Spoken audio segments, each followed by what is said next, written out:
What if I told you one man walked farther than almost any human in history, without maps, without modern technology, and without knowing if he would ever return?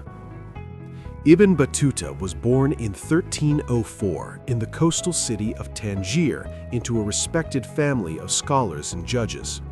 From a young age, he was trained in law, tradition, and knowledge, a life that promised comfort, respect, and stability. But comfort was never enough. At just 21 years old, he made a decision that would change his life forever.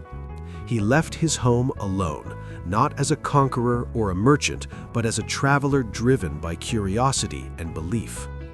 He did not know how long the journey would last. He did not know where it would truly end.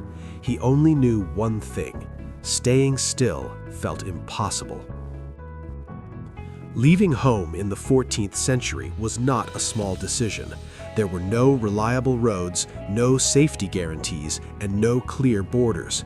Bandits, disease, political unrest, and natural disasters were constant threats.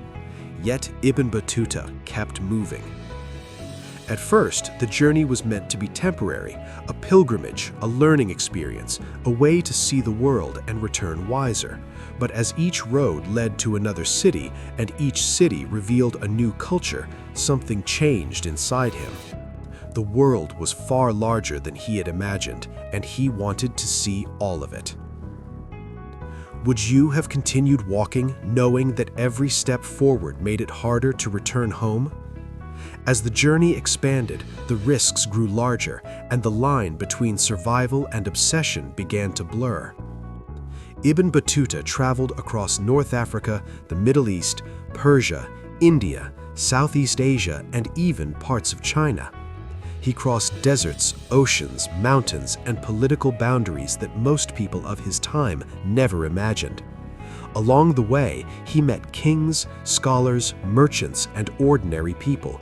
Sometimes he was welcomed as an honored guest, other times he barely escaped with his life.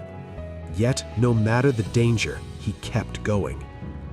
What made Ibn Battuta unique was not just the distance he traveled, but how deeply he immersed himself in each culture. He learned languages, adapted customs, and served as a judge and advisor in foreign courts. In India, he was appointed to a high position under a powerful ruler. In distant lands, his education opened doors that would have remained closed to most travelers.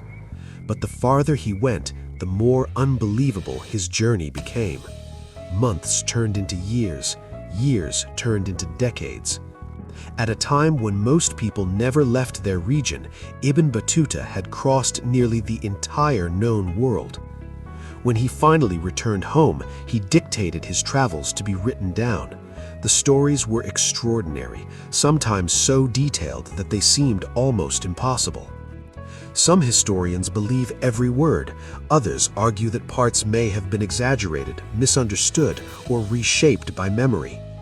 So the question remains: was Ibn Battuta the greatest traveler who ever lived, or a master storyteller shaped by his time?